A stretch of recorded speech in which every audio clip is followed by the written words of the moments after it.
Coming up, UI Democrats president resigns after a controversial statement. And later, the College of Liberal Arts and Sciences introduces a furry friend. And the Iowa men's basketball team battles the top 10 ranked Blue Jays. It's a warm fall week as students prepare to head home for break. All that and more coming up on this Wednesday morning edition of DITV News. Everybody stay tuned. DITV News starts right now.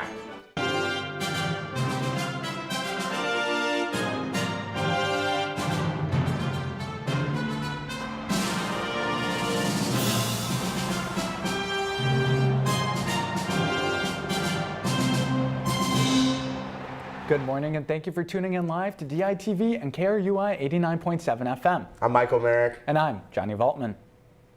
University Democrats at Iowa's President Estella Ruher Johnson has stepped down following criticism from Iowa Democrats after signing a statement in support of Palestine with a controversial phrase. 3 members of the executive board were asked by the Iowa Democratic Party to resign. She will be replaced by Vice President Kiana Shelving Major.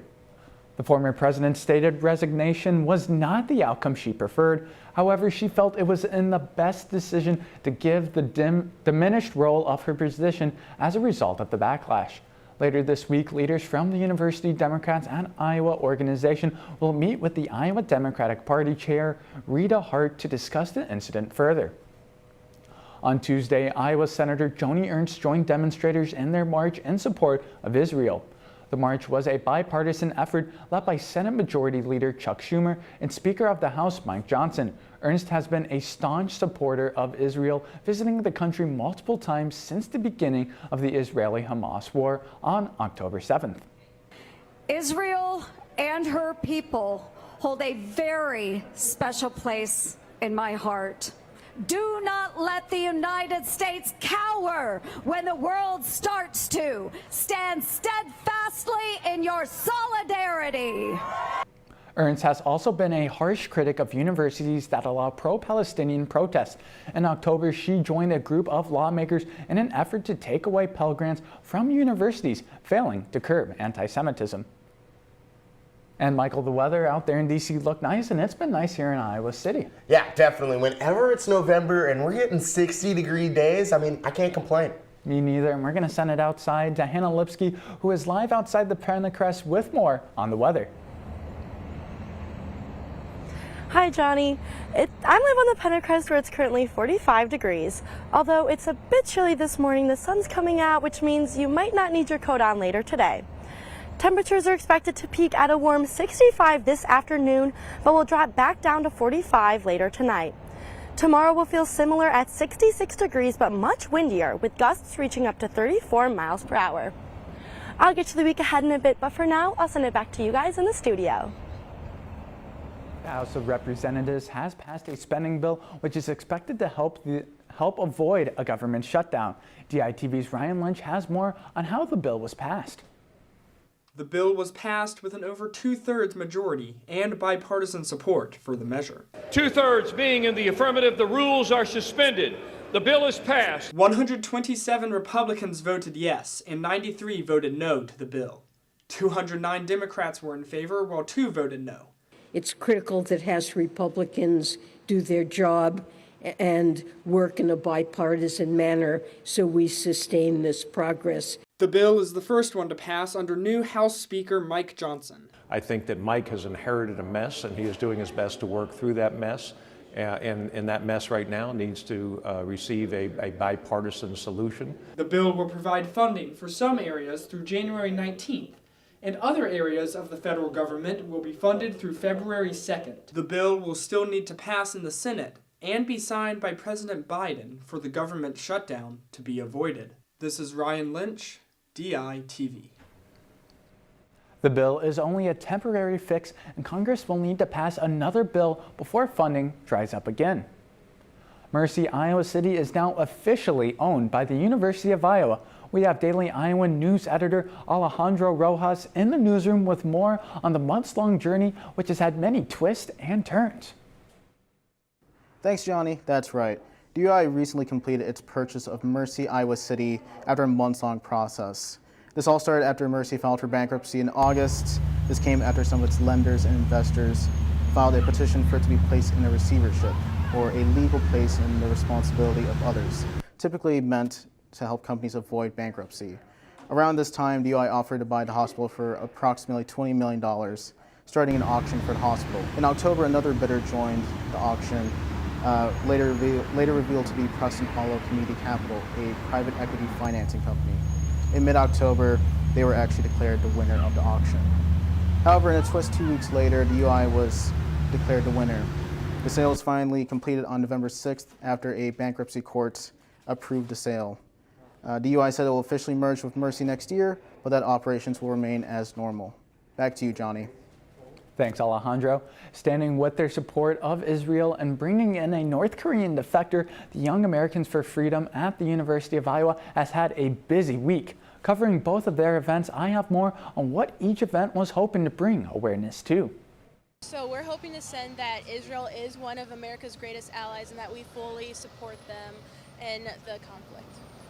Starting Monday morning at 6 a.m., YAF members planted 200 flags in the Star of David to honor the 200-plus hostages Hamas has taken from Israel. The flags remained up until 6 p.m., where the members and other supporters held a moment of silence for the lives lost.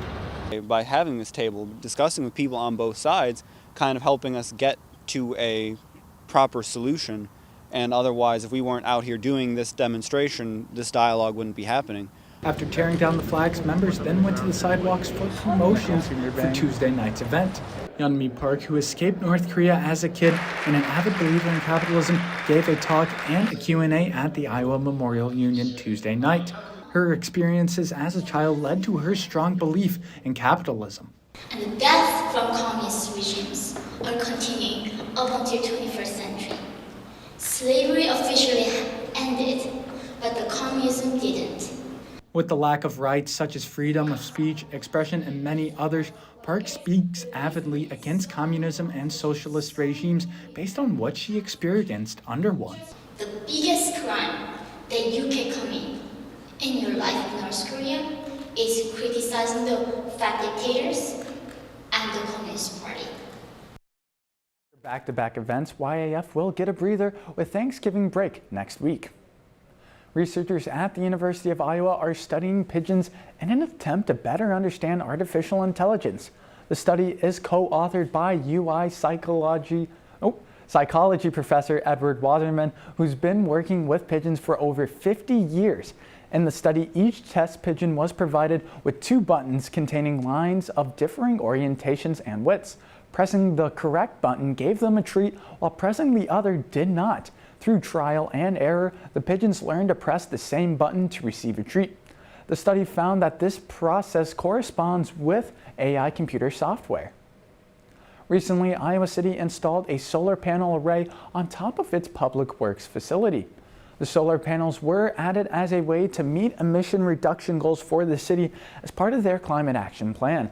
Solar panel arrays like the one put up here have been predicated to have a lifetime from around 20 to 25 years, but recently have been showing that they typically last even longer than that. They're designed to meet the full capacity needs of the facility under ordinary working conditions. In general, it's designed to produce about 42 kilowatts at peak capacity. The city is now evaluating all of their new buildings to see if solar panels would be an efficient choice of power and wants to try and make solar powers a priority in construction moving forward. Pheasant season has officially started here in Iowa. The season began with nearly 50,000 hunters who gathered at the Tail and Spur hunting contest in the Des Moines area. Since this last year, Iowa's pheasant numbers have risen by nearly 15% at 25 birds per route. Pheasant hunting provides a major boost to the rural Iowa economy as locals provide food and services to visiting hunters. Last month, the Camp Bar opened up in downtown Iowa City. The camping-themed bar serves cocktails and finger food and intends to provide a distinct summer camp feeling for guests through their decorations. Last week, the same owners opened a new camp called the Pizza Bar called Scout's Honor right next door. My partner and I came up with an idea, something that was a little bit different than anything else that's downtown Iowa City right now. I think we've really sort of with intentionality planned something out and seen it through to fruition, what we have here. While camp is more intimate and relaxed, Scouts Honor is hoping to be more upbeat and party-like. Both new spots are located on Iowa Avenue. Scouts Honor specializes in a wide variety of camping-themed food with an emphasis on pizza and drinks. University of Iowa is being added to the list of 140 universities making nightcap available at bars off campus. Nightcaps are a reusable cloth cover for cups at bars and parties. The purpose of using nightcap is to help aid in preventing drink spiking, an issue that has seen a rise in recent years on college campuses. The University of Iowa undergraduate student government has ordered 450 nightcaps to jumpstart this project, which will involve 4 phases. USG intends to promote safe and healthy off-campus activities with the nightcap project. The IMU Food Pantry is seeing a rise in customers. DITV's Claire Green is live at the IMU. Claire, can you tell us more about the effects of the food pantry? Well, Johnny, the IMU Food Pantry has seen a huge growth in their community support and resources. They have nearly doubled the amount of clients in the last year. This is after they relocated to the basement of the IMU and has changed some operations. We haven't even changed that much, to be honest. What it is it's literally the storage capacity. It's the ability to hold things back and then slowly put them out over time, because I think that an issue that we have had in the past is struggling with the balance between making sure people get what they need and keeping limits on the shelves so that we can make sure everybody can get what they need throughout the week.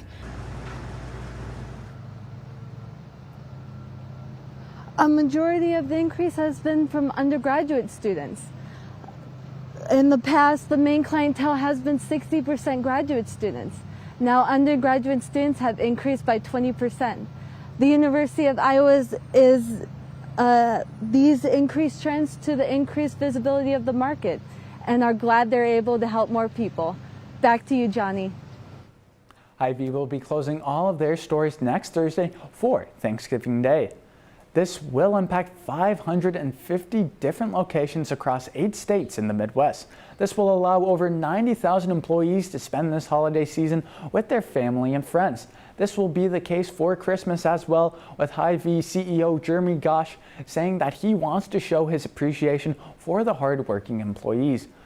Customers who have bought holiday meal packs are still able to pick their orders up on Thursday from 8 to 11 a.m. And with a game coming up this weekend, I'll be there. We're going to send it back out to Hannah, who has more on the game day forecast. This week is going to be pretty warm for what I remember November to be, because a year ago there was snow on the ground. The 50s are going to stay for the weekend, and game day is looking nice for kickoff, but I'd suggest some layers for the morning. The temperature will drop early next week to the mid-40s for Thanksgiving break. Enjoy the weather while it lasts before the real November cold comes in. Back to you guys in the studio. Thanks, Hannah, and I'm enjoying it so far. Hopefully it stays a little bit warmer. ABC's iconic show of The Bachelor has taken a new twist this year, introducing the Golden Bachelor. And the first ever Golden Bachelor, Gary Turner, is a proud Iowan and even attended the University of Iowa. While he didn't graduate, he was a student in the liberal arts and applied his writing education towards a career in commercial writing. I did kind of make up for that, making sure that both of my daughters are Iowa graduates. So we're all in for Iowa every Saturday during football and every other day, actually. Turner also talked to the Daily Iowan about how he has learned to continue to stay open-minded and hopes the rest of the world sees that his generation is not the invisible generation and they have a lot of joy and wisdom. The whole Q&A is available on thedailyiowan.com. The University of Iowa has a new furry friend to help students in and out of the classroom. DITV's Brady Barron has more on the new addition to campus. Drax might be the second therapy dog on campus, but his job is a little bit different from the first one's. While Drax is fully trained and certified as a therapy support animal, he primarily serves in a teaching role to help students learn about animal-assisted interventions and counseling. He accompanies his handler, Adrienne Johnson, to her class on animal-assisted therapy, where he serves as a primary example to help students learn about therapy dogs and their applications. So the amount of engagement and the attendance boost that I get for having him as part of class, I think, is the number one reaction that I see from students. What I more often see is when he's not here and they come in and I get the disappointed look, like, where's Drax? He's had an extremely warm welcome to the University of Iowa. Students are really excited about having him in the classroom. Drax has his own office hours with Johnson where students can come and meet him. From Trowbridge Hall, Brady Barron, DITV. And Michael, the Iowa men's basketball team played last night. I didn't expect much for them, but they put up a pretty good fight. Yeah, the Hawkeyes were over 12-point underdogs in their matchup against the 8th-ranked Creighton Blue Jays, and they played last night in Omaha. Iowa started off the game strong with a pull-up three from Peyton Sanford. And a few plays later, it's P-Money once again off the dribble handoff. This time he knocks it down again from three. He would finish with 11 points in this one. Later on, Tony Perkins from the elbow, he hits the pull-up J, and things are tied up at halftime. But it would be Creighton's Trey Alexander who would go coast to coast like the new Big Ten expansion for the Slam. And Creighton led by 17 at one point in this one. Iowa tried to make a comeback late, but it wasn't enough. The Hawks lose 92-84 on the road, and they'll return to home to play Arkansas State on Friday. And the newly ranked number 2 Iowa Hawkeyes women's basketball team returns home tomorrow to host the Kansas State Wildcats.